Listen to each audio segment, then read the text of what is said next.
Muito bem, jovens, de volta aqui para continuarmos aquele exercício. Nós calculamos o limite aqui rapidamente dessa função. Você viu que tinha um problema, não é? Você chegava numa indeterminação. Isso te dá a liberdade de eliminar um problema, né? Um dos pontos de descontinuidade, porque aqui quando tem dois pontos que zeram esse denominador, o mais 2 e o menos 2, né? O mais 2 aqui e o menos 2 aqui. Esse problema você elimina. Algebricamente, a gente vai poder ver aqui, você pode eliminar esse problema geometricamente também. Então nós vamos para outro ponto que me ficou muito claro para alguns durante a aula, sobre o esboço do gráfico. Ocorre que aqui você tem duas funções agora envolvidas, né? Eu vou chamar essa aqui de f, essa função, a primeira função de f. Aí você fez uma manipulação algébrica e chegou na função x menos 3 sobre x mais 2 aqui. Vou destacar aqui, tá? Essa função aqui eu vou chamar de g. Então, algebricamente, você tem a mesma coisa, digamos assim. Mas você pode perceber que aqui você tem dois pontos de descontinuidade. E na função g você vai ter um único ponto que é o x igual a menos 2, né? Ponto de descontinuidade. Então, como algebricamente você tem a mesma coisa, os valores são os mesmos, você vai ter o mesmo gráfico, exceto em um desses pontos, que é o ponto x igual a 2. Né? Então é isso que eu quero deixar claro nesse exemplo. Você tem aqui o seguinte, o domínio da função f são todos os pontos, todos os números reais, exceto aqueles que anulam o denominador, ou seja, o menos 2 e o mais 2, né? O menos 2 aqui e o mais 2 aqui. Então, exceto x pertence a r, tal que x é diferente de menos 2 e x diferente de 2. Esses dois pontos, eles não estão no domínio da f. Você não consegue calcular o valor da f neles. Né? Agora, nós eliminamos um dos pontos de descontinuidade, que foi o x igual a 2, né? X igual a 2 nós eliminamos, que era onde nós queríamos calcular o limite. Veja que ainda que ele não esteja no domínio, o limite existe. É um ponto de descontinuidade, mas o limite existe, tá bom? Então, esse aqui nós conseguimos eliminar a descontinuidade dele e chegamos na função g. Na função g, você tem o domínio assim, x é real, tal que aqui no g só não pode ser x igual a menos 2, né? Para não zerar aqui. Então, x diferente de menos 2. Ou seja, para x igual a 2, você encontra valores pela função g. Então, eu vou descrever aqui a função f. A função f está aqui, né? Eu só vou descrever a função g. A função g foi o que restou ali, quando nós eliminamos o x menos 2, é x menos 3 sobre x mais 2.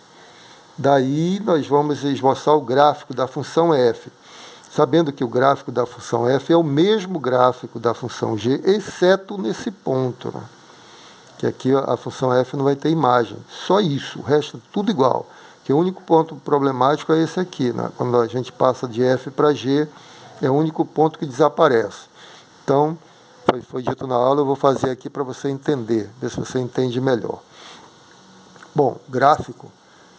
Vamos ver aqui como vai ficar melhor. Vou colocar assim. Ficou um gráfico um pouco grandinho, mas vamos lá. Tá.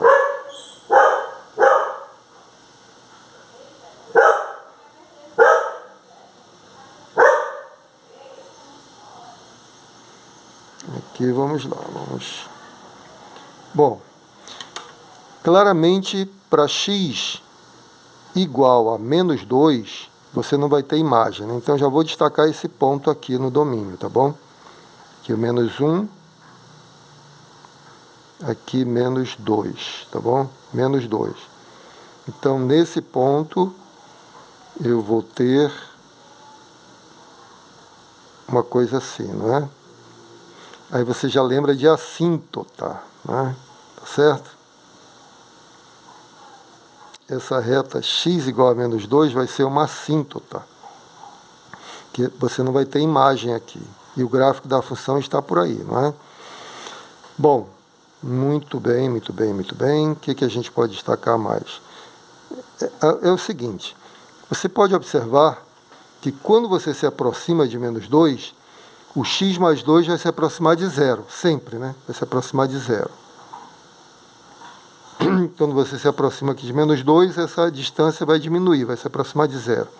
E quando você ir no numerador, quando você se aproxima de menos 2, só fazer a conta, né? Menos 2 mais 2, zero. Mas você está se aproximando, tá? Estou vendo por pontos aqui, porque você nunca vai ter x igual a menos 2.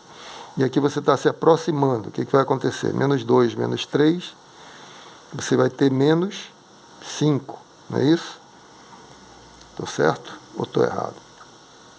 Vai ter menos 5. Então você tem um número negativo sempre aqui, porque próximo do menos 5 todo mundo é negativo, no numerador, não é? E no denominador, aí depende, né? Veja, como você, só para lembrar o que foi falado na sala de aula, quando o denominador se aproxima de zero, uma coisa muito pequena, essa razão aqui vai ser ou muito grande, ou seja, mais infinito, ou muito pequena, menos infinito. De qualquer maneira, você vai obter aqui infinito, né? Limite aqui vai ser infinito. Agora vai ser mais ou menos, depende. Quando você se aproxima pela direita, deixa eu fazer a conta aqui. Quando você se aproxima pela direita do menos 2, aqui pela direita, você se aproxima por valores maiores que menos 2. Eu não vou riscar muito, porque senão vai ficar difícil de entender.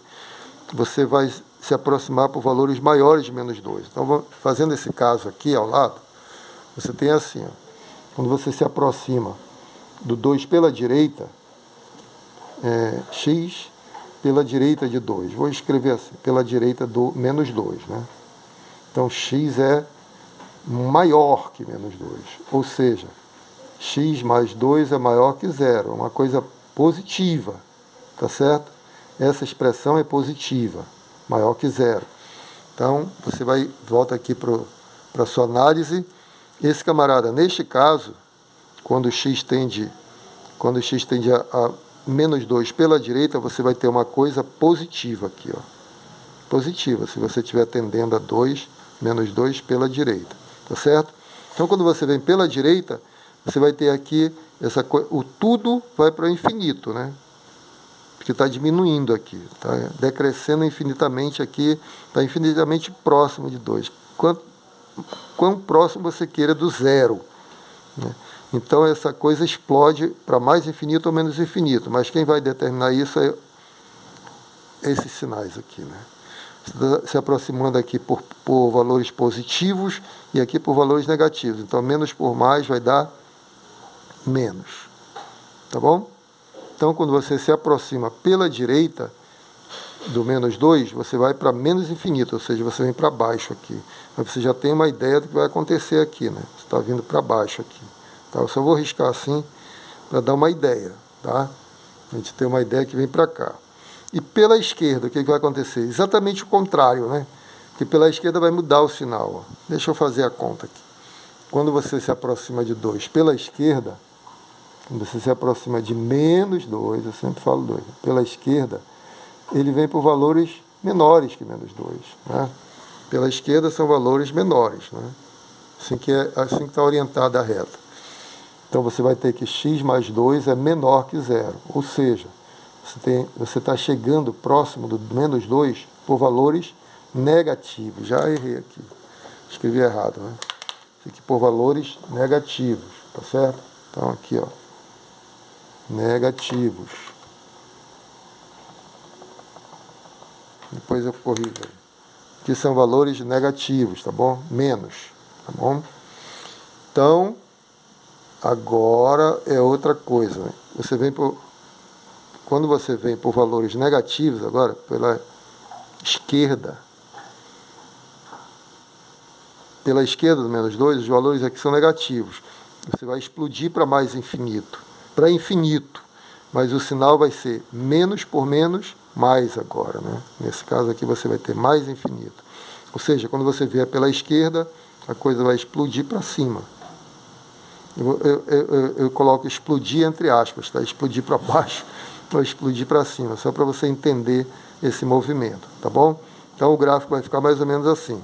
Agora tem uma outra coisa que a gente observa, é que se você tomar o limite da G, quando G vai para infinito, olha só, para a gente já ir aprendendo a fazer toda a análise, né? Quando você faz o limite da G, quando x vai para mais ou para menos infinito, tanto faz. Nós falamos na aula que você olha apenas para o termo de maior grau nos polinômios, né? Então você tem aqui x menos 3 e você tem x mais 2. Aí você destaca apenas quando, isso você vai fazer quando x crescer ou decrescer infinitamente, porque aí a única coisa que vai sobrar é isso, né? Porque isso muito grande ou muito pequeno em módulo, esse valor fixo vai ficar desprezível, né? Então você olha só para esse camarada aqui, que é o maior grau, e esse camarada aqui, tá bom? Daí você vai ter limite de x sobre x, né? Quando x tende ou a mais ou a menos infinito. São dois limites aqui, tá? Eu só estou aproveitando para colocar num só, que é a mesma conta, né? Então você vai ter limite x dividido por x vai dar x por x vai dar 1, né? Tá certo? Então você tem 1 aqui. Quando x tende a mais ou menos infinito, agora você tem um valor constante, limite é ele mesmo, né? Tá bom? Limite é 1. O que significa isso? Quando eu fizer os valores de x crescerem ou decrescerem, aqui crescer infinitamente ou decrescer infinitamente, a imagem do G vai se aproximar de 1. Vai se aproximar, isso é um limite, tá? Não é que seja igual, vai se aproximar de 1. Então você vai ter aqui uma assíntota horizontal, y igual a 1, né? Você vai ter uma coisa bem assim. Deixa eu enquadrar para você ver. Você vai ter y igual a 1. Aqui é 1. Então, quando você andar para a direita, isso vai para esse lado aqui, tá? Só para a gente ter uma ideia. Eu montei um lápis, mas eu não tenho. E quando você vem para... quando você faz x tender a menos infinito, essa conta aqui, isso também vai se aproximar de 1, do mesmo jeito. A única coisa que fica diferente é que aqui você vinha por baixo, né? E aqui você vem por cima, tá certo? Bom, para melhorar esse gráfico, vamos calcular alguns valores. Você já viu que vai ficar uma hipérbole, né? Para cá e para cá, tá bom? Aí, g de 2, você tem g de 2, não é? O g de 2 é 2 mais 2, 4. Vamos calcular aqui. Vou calcular na g, né? G em 2 é igual. Vamos lá, g em 2. Você tem aqui, g de 2 é 2 menos 3 menos 1. 2 mais 2, 4. Isso aqui é menos 1 quarto. Então a gente pode colocar lá. Vai ficar muito pequeno aqui, né, no gráfico, mas... Vamos lá. A gente vai entender. Aqui é 1, aqui é menos 1. Aí menos 1 quarto tem metade e aqui menos 1 quarto, tá bom? Não dá para colocar que está muito pequenininho. Aqui é 1 e aqui é 2. Então nós calculamos g de 2, que vai dar bem aqui. Só que na g ele encontra a imagem, na f não. Eu já vou colocar o gráfico da f. Aqui tem um buraco. Tá bom? Porque estou interessado no gráfico da F. Tá? Aqui no ponto 2 não tem imagem. Essa é a descontinuidade que é removível. Você conseguiu remover aqui na conta. Então dá para remover aqui, é só tapar esse buraco, né, no gráfico. Fazer F de 2 ser igual a menos 1 quarto e você remove essa descontinuidade. Tá bom? Muito bem. Calculando outros valores. Aqui g de 1. G de 1 vai ser igual. Vamos fazer a conta aqui. G de 1 é igual 1 menos 3 menos 2. Menos 3 menos 2. 1 menos 3 é menos 2, tá bom? E aqui 1 mais 2, 3. Aí você vai ter menos 2 terços. Então, G de 1 é menos 2 terços. Meu Deus do céu, vai ficar muito pequenininho aqui, né? Aqui é 1 quarto, 2 terços é bem aqui. G de 1 é um pouco mais aqui. Está muito ruim esse gráfico. Mas para cá, nós temos valores inteiros também, né? O G de 3, por exemplo. G de 3 vai dar igual. Aí você tem 3 menos 3, 0. 3 mais 2, 5, 0 dividido por 5, 0, né? 0 dividido por 5, igual a 0. Aqui já ficou um bom valor para nós colocarmos no gráfico, né? O G do 3. Aqui é 1, 2, e aqui o 3. Vai dar bem aqui. 3, tá bom? Então já está dando para ver. Deixa eu ver se tem outro ponto inteiro aqui, que dê inteiro. O menos 1. Menos 1. G de menos 1 vai ser igual menos 1, menos 3, menos 4. Aí menos 1 mais 2, menos 1. Então você vai ter 4 aqui. Tá certo? Eu vou parar esse vídeo, porque já estouramos o tempo, e eu termino o gráfico, o esboço do gráfico no próximo vídeo, tá bom? Grande abraço, aguardem até lá.